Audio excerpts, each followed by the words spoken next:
Parents of Reddit. What's something that you think teenagers of Reddit need to hear? Part 1.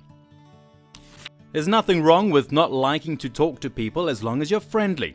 Don't force yourself to be talkative just because others want you to be. You'll still need to learn social skills like gauging trustworthiness, effective communication, and helpfulness. However, you don't need to force yourself to be talkative to be socially adept. You just have to be mindful. Yes, too right. Be polite and respectful, but never feel obliged to people. I think another important one is to realize that people are so absorbed in their own lives and egos that what we beat ourselves up over for weeks, months, even years, the other person probably forgot about it in 10 minutes and moved on. Also, to ask their parents what they meant if something wasn't clear. So many times things are taken out of context and are damaging for the teen, but if they simply asked, they could be made to understand. Read more and watch less screens. Learn to say no. If a request makes you uncomfortable, you can say no, even if it's to family or friends. It's healthy to set boundaries and learn to respect other people's too. Definitely, it took me way too long to be able to say no to more alcohol when out with friends. You always want to fit in and avoid being called a lightweight or similar. If you want to skip the next round of shots and have a Coke instead, do it. Don't give in to peer pressure. Plus, it's healthier too. Your body parts won't all grow at the same speed. Don't panic. Everything will probably even out. I'm 28 and have a wingspan 7 inches bigger than my height, so they might not. Freaky ape arms are handy for rock climbing though. Me telling my teen self, don't let your emotions dictate your choices. The teen self, don't tell me what to do. If your parents are good people, you should try talking to them about your problems. Don't let embarrassment get in the way. As a parent of older teens, I'd like to offer a small bit of advice to parents of younger kids. Always volunteer to drive them places. Your kid might not voluntarily talk to you at home, but they will in the car. I have no idea why this is. I figured this out quite by accident. I'm certain smarter people than me know why. Their friends too. Their friends will talk to you in the car. And if you have a bunch of kids in the car, they'll almost forget you're there and you'll hear all kinds of things. So yeah, be the parent that they can always count on for a ride. Your parents are just flawed people too. They are mostly trying their best, but will still make mistakes. I absolutely agree. It's also important as parents to own your mistakes in front of your children. Not only does it teach them that we are not perfect, it shows that we are willing to accept when we are wrong, apologize, and we will learn to do better. Accept their point of view and advice if it is about them personally too. It is important to let them accept your apology in their own time too. It shows that there are consequences, even as adults, and it also teaches that sometimes sorry isn't always enough. Nobody is perfect.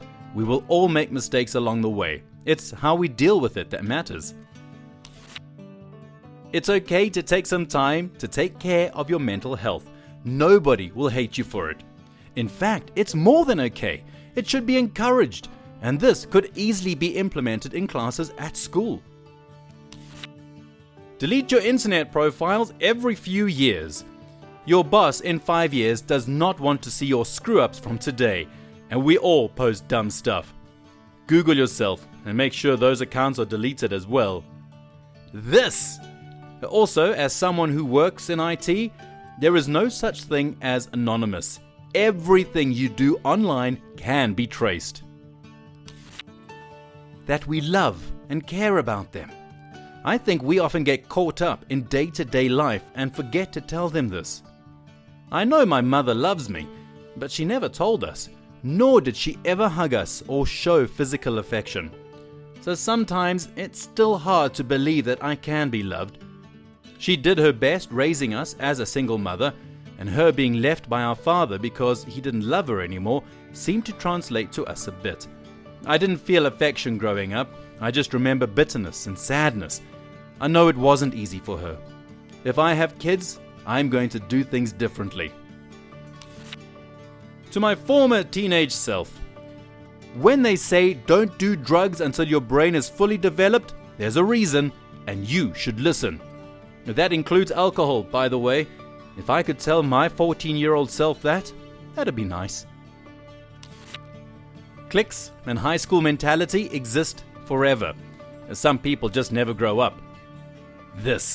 I can't tell you how many times I've complained to partner that I thought I had already graduated high school.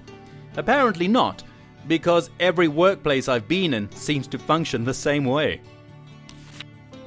A lot of people try to glamorize high school and make you think your high school years are the best years of your life. For a lot of people, this just isn't true. It's okay not to like high school or to feel like you don't belong. You are not alone. It gets better. High schoolers deal with a lot of heavy stuff. A lot of mental illness comes to light at this age, including depression and anxiety, but also heavier stuff. Many who struggle with these issues won't get help until years later. High school kids also deal with a lot of issues like identity issues, bullying, pressure to conform, disputes with parents, the pressure associated with juggling work, school, and life that often get better once high school is done. Hang in there, it does get better. I think a lot of people glamorize high school not because it was the best time, but because your overall responsibility levels were lower, and we confuse the two. I miss when my job was for extra income, not to keep my family alive. I miss homework over work. I miss having more free time because my parents did a lot of the adulting. But my friends are better now, even if the group is smaller. I like myself better now, and I'm accomplishing more.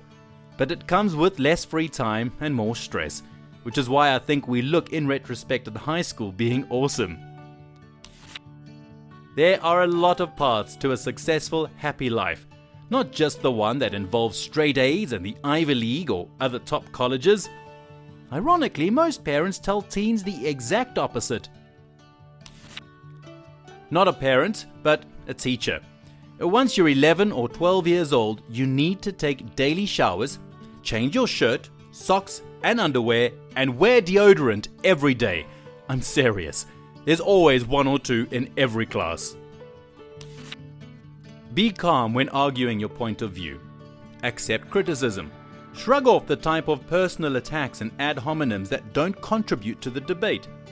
And don't measure how right you are by number of upvotes or downvotes. On the flip side, don't measure how right someone is by how calm they are or how right they seem. People get hysterical for a reason. People get angry for a reason. And any bastard can be calm and smug while advocating the worst things in the world. The cult of rationality is just that, a cult. And anyone can twist statistics into anything if they're skilled enough. Just because you pop out a baby doesn't mean it'll keep your SO around, and at times it'll make them break up with you. To that part, just because you have the kid doesn't mean it'll unconditionally love you, especially when you're a bad parent. These are things my idiotic friends had made when we were young. Choosing to get knocked up at a wrong time in life has shaken lives to rubble at points. It can really ruin your future also. I knew someone who knocked up his 16-year-old girlfriend when he was a college freshman. They got married in a state where 16 was old enough, but he dropped out of college to support his new family. If you want to marry the person you're dating and start a family, that's fine. But it can be hard without a stable job to support the two of you. Build good health habits now. If you're not already active, find a simple active hobby you can do. Take up Pokemon Go or take up bike riding or something. Also, learn how to cook some basic and healthy meals like chicken pesto pasta or fried rice. The healthier you are as a teen, the easier it is to stay healthy as an adult. And keep in mind that if you do sports in school and eat whatever you want because of it, when you get out of school and don't do that sport anymore, you have to stop eating like you do now, or you're going to pack on weight, making it harder to get back into sports later. Number 1. Work on improving yourself and your interests now. It will set you up for more success later and likely will attract others to you. Number 2. None of social structure or drama is going to matter once you're out of school. So don't worry about what others think. You just do you. And number 3, it's completely legal for a teenager to buy all the equipment and ingredients to make beer. Just saying. As a teenager who tried to make mead and got kicked out of multiple stores for trying to buy champagne yeast, that last part is not true, at least in the state of Washington. Go ahead and be rebellious. It's part of growing up. But please, be safe while you're doing it. Use the condom. Don't depend on your date for transportation until you know them. Tell someone where you are so we know how to get to you in an emergency. Keep your phone charged. Ask for help if needed. Listen to loud, angry music with your friend and get yelled at by old people. Get tipsy in a field. Skip class and get bagels. Go pool hopping or skinny dipping. Steal a shopping cart and rock it down a hill. Go climb some big-ass trees. It's about the spirit of adventure and just going for it. You don't have to do drugs or whatever. My friends and I are all honest students in school. We just do stupid stuff. You don't have to fail out. It's about freedom. You don't have to do anything you don't want to do, but have fun with life before it's gone. Don't smoke, do heroin, or get arrested. Or meth. No meth. It's okay to not have a plan yet. My plan is not having a plan. As an older teen talking to my younger teen self, have some patience. Early 20s me talking to teen me, have some patience. It's okay for things to take time. Mid-20s me talking to early 20s me. Stop mistaking apathy for patience. Your ambition was your drive, and without it, you are stagnating. Not a parent, but losing friends for sticking up for yourself is so much better than staying with them while they inject their toxicity into you and lead you down a very bad path, or constantly making you feel like an absolute failure, and is actually a great thing. You'll thank yourself for it later on in life, trust me.